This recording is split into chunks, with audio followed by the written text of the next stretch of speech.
March 30ನೇ ತಾರೀಕು ಭಾನುವಾರ ಯುಗಾದಿ ಹಬ್ಬವನ್ನು ಆಚರಿಸಲಾಗುತ್ತದೆ. ಈ ದಿನದಿಂದ ವಿಶ್ವಾವಸು ಸಂವತ್ಸರವು ಪ್ರಾರಂಭವಾಗುತ್ತದೆ. ಹೊಸ ಸಂವತ್ಸರದ ಜೊತೆ ಹೊಸ ವರ್ಷಕ್ಕೆ ನಾವು ಕಾಲಿಡುತ್ತೇವೆ. ಈ ದಿನ ನಮ್ಮಲ್ಲಿರುವ ಹಳೆಯ ಕಹಿಗಳನ್ನು ಮರೆತು ಸಿಹಿಗಳನ್ನು ನೆನೆದು ಹೊಸ ಹೆಜ್ಜೆಯನ್ನು ಪ್ರಾರಂಭಿಸಬೇಕು. ಯುಗಾದಿ ಹಬ್ಬದ ದಿನ ನಾವು ಒಳ್ಳೆಯ ಕೆಲಸಗಳನ್ನು ಮಾಡಿ ದೇವರ ಧ್ಯಾನ, ಪೂಜೆ, ಪುನಸ್ಕಾರಗಳನ್ನು ಮಾಡಿದರೆ ಈ ಸಂವತ್ಸರದ ಪ್ರತಿದಿನವೂ ಮನೆಯಲ್ಲಿ ಸುಖ, ಸಂತೋಷ ನೆಲೆಸುತ್ತದೆ. ಇದರ ಜೊತೆಯಲ್ಲಿ ಯುಗಾದಿ ಹಬ್ಬದ ದಿನ ಕೆಲವೊಂದು ವಸ್ತುಗಳನ್ನು ಖರೀದಿಸಿದರೆ ತಾಯಿ ಲಕ್ಷ್ಮಿಯು ಶಾಶ್ವತವಾಗಿ ನೆಲೆಸುತ್ತಾಳೆ. ಲಕ್ಷ್ಮಿ ಇರುವ ಮನೆಯಲ್ಲಿ ಎಂದಿಗೂ ಯಾವುದೇ ತರದ ಸಮಸ್ಯೆಗಳು ಬರುವುದಿಲ್ಲ. ಈ ವಸ್ತುಗಳಲ್ಲಿ ಯಾವುದಾದರೂ ಒಂದನ್ನಾದರೂ ತಂದು ಯುಗಾದಿ ಹಬ್ಬವನ್ನು ಆಚರಿಸಿ. ರಾಹುಕಾಲವನ್ನು ಹೊರತುಪಡಿಸಿ ಬೆಳಿಗ್ಗೆ ಅಥವಾ ಸಂಜೆ 6 ರಿಂದ 7 ಗಂಟೆಯ ಒಳಗೆ ತಂದರೆ ತುಂಬಾ ಒಳ್ಳೆಯದು. ಲಕ್ಷ್ಮಿಯ ಚಿತ್ರವಿರುವ ಬೆಳ್ಳಿ ನಾಣ್ಯ ಅನೇಕ ಪ್ರಯೋಜನಗಳನ್ನು ನೀಡುತ್ತದೆ. ಈ ನಾಣ್ಯ ಮನೆಯಲ್ಲಿ ಇದ್ದರೆ ಲಕ್ಷ್ಮೀನಾರಾಯಣ ರಾಜಯೋಗ ಸಿಗುತ್ತದೆ ಎಂದು ಹೇಳುತ್ತಾರೆ. ಯುಗಾದಿ ಹಬ್ಬಕ್ಕೂ ಮುನ್ನ ಅಥವಾ ಹಬ್ಬದ ದಿನ ಪುಟ್ಟದಾದ ಲಕ್ಷ್ಮಿಯ ಬೆಳ್ಳಿ ನಾಣ್ಯವನ್ನು ತಂದು ಪೂಜಿಸಿ. ನಂತರ ಈಶಾನ್ಯ ದಿಕ್ಕಿನಲ್ಲಿ ಇಡುವುದರಿಂದ ಹಣದ ಕೊರತೆ ಸಂಪೂರ್ಣವಾಗಿ ನಿವಾರಣೆಯಾಗುತ್ತದೆ.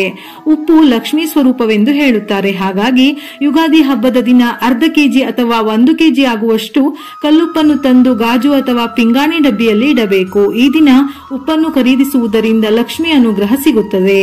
ಶುದ್ಧವಾದ ಅರಳಿ ಎಲೆಯನ್ನು ಯುಗಾದಿ ಹಬ್ಬದ ದಿನ ತಂದು ಶ್ರೀಗಂಧದಿಂದ ಸ್ವಸ್ತಿಕ್ ಚಿಹ್ನೆಯನ್ನು ಬರೆದು ದೇವರ ಮನೆಯಲ್ಲಿಟ್ಟು ಪೂಜೆ ಮಾಡಿ, ಪೂಜೆಯ ನಂತರ ಆ ಅರಳಿ ಎಲೆಯನ್ನು ಬಂಗಾರ ಅಥವಾ ಹಣವನ್ನು ಇಡುವ ಜಾಗದಲ್ಲಿ ಇಡಬೇಕು. ಈ ಎಲೆಯು ಒಣಗಿದರೂ ಸಹ ಅದೇ ಜಾಗದಲ್ಲೇ ಇಡಬೇಕು.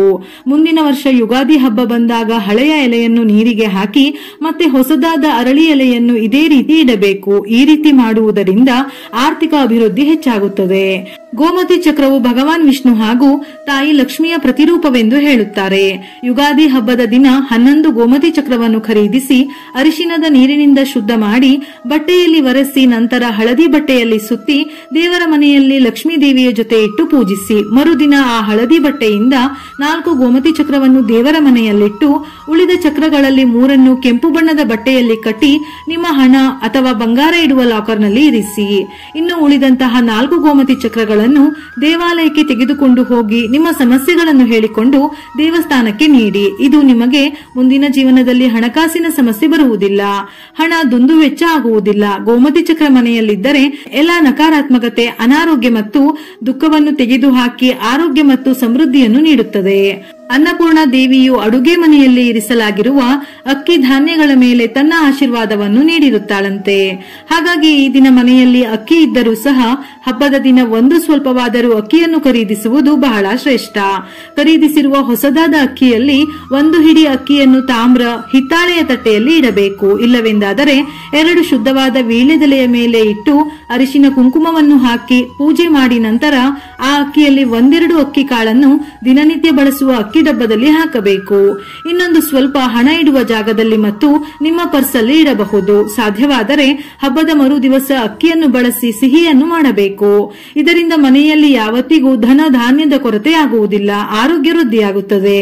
ಹಿಂದೂ ಧರ್ಮದಲ್ಲಿ ತುಳಸಿಗೆ ಅತ್ಯಂತ ಪವಿತ್ರ ಸ್ಥಾನವಿದೆ. ಪ್ರತಿದಿನ ತುಳಸಿಗೆ ನೀರು ಹಾಕಿ ಪೂಜೆ ಮಾಡಿ ಪ್ರದಕ್ಷಿಣೆ ಹಾಕುವುದರಿಂದ ಮನೆಯಲ್ಲಿ ಸಕಾರಾತ್ಮಕತೆ ಹೆಚ್ಚುತ್ತದೆ. ಇದರ ಜೊತೆಯಲ್ಲಿ ತುಳಸಿಯನ್ನು ಪೂಜಿಸಿದರೆ ತಾಯಿ ಲಕ್ಷ್ಮಿ ಸಮೇತ ವಿಷ್ಣುವನ್ನು ಆರಾಧಿಸಿದಷ್ಟೇ ಫಲಗಳು ಪ್ರಾಪ್ತಿಯಾಗುತ್ತದೆ. ಹಾಗಾಗಿ ನಿಮ್ಮ ಮನೆಯಲ್ಲಿ ಇಷ್ಟೂ ದಿನ ತುಳಸಿ ಗಿಡ ಇಲ್ಲವೆಂದರೆ ಯುಗಾದಿ ಹಬ್ಬದ ದಿನ ಗಿಡವನ್ನು ತಂದು ಪೂಜಿಸಿ. ಸಂಜೆಯ ಸಮಯದಲ್ಲಿ ಪ್ರತಿದಿನ ತುಳಸಿಗೆ ತುಪ್ಪದ ದೀಪ ಅಥವಾ ಎಣ್ಣೆಯಿಂದ ದೀಪವನ್ನು ಹಚ್ಚಿ.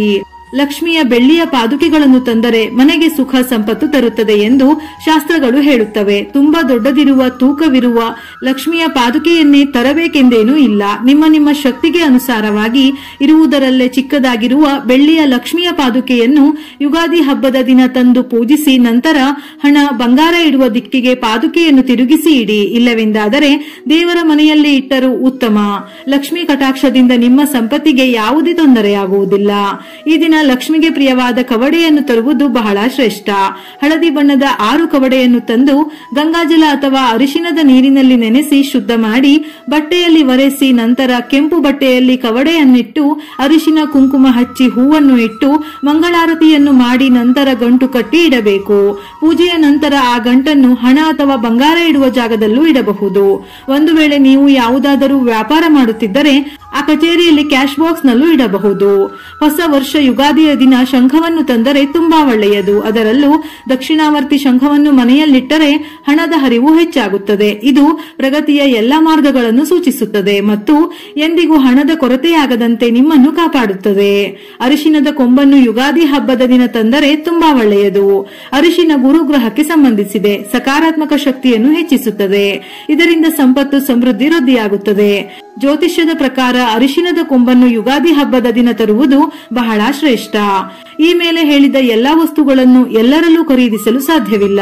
ಒಬ್ಬೊಬ್ಬರ ಪರಿಸ್ಥಿತಿಯು ಒಂದೊಂದು ತರ ಇರುತ್ತದೆ. ಹಾಗಾಗಿ ಇವುಗಳಲ್ಲಿ ಯಾವುದಾದರೂ ಒಂದನ್ನಾದರೂ ತಂದು ಯುಗಾದಿ ಹಬ್ಬವನ್ನು ಆಚರಿಸಿ. ತಾಯಿ ಲಕ್ಷ್ಮಿಯ ಆಶೀರ್ವಾದದಿಂದ ಎಲ್ಲರಿಗೂ ಒಳ್ಳೆಯದಾಗಲಿ. ವಿಡಿಯೋ ಇಷ್ಟ ಆಗಿದ್ದಲ್ಲಿ ಮರೆಯದೆ ಲೈಕ್ ಕೊಟ್ಟು ನಿಮ್ಮವರಿಗೆ ಶೇರ್ ಮಾಡಿ. ಇದೇ ರೀತಿಯ ಮನಮುಟ್ಟುವ ಉಪಯುಕ್ತ ಮಾಹಿತಿಗಳಿಗಾಗಿ ಮತ್ತೆ ಭೇಟಿಯಾಗೋಣ.